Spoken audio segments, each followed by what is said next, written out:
मीराबाई का जन्म संवत 1504 विक्रमी में मेड़ता में राजा रतन सिंह के घर पर हुआ। मीरा जोधपुर के राठौर रतन सिंह जी की इकलौती पुत्री थी। राजपूताना जाति में जन्मी मीराबाई का घर से बाहर जाने पर कठोर प्रतिबंध हुआ करता था, लेकिन बचपन में मीरा के साथ ऐसी घटना हुई जिसके बाद वो श्री कृष्ण के प्रति पूरी तरह से समर्पित हो गई। ये बचपन से ही कृष्ण भक्ति में रुचि लेने लगी थी।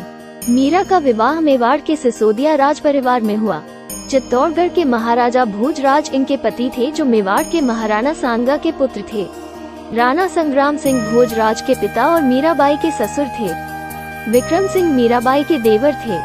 यह विवाह 1516 में हुआ था, जब मीराबाई केवल 12 साल की थी। मीराबाई बचपन से ही भगवान कृष्ण की भक्त थी और विवाह के बाद भी उन्होंने अपना जीवन कृष्ण भक्ति में ही समर्पित कर दिया। भोजराज 1521 में दिल्ली सल्तनत के साथ युद्ध में घायल हो गए थे और कुछ ही समय बाद उनकी मृत्यु हो गई।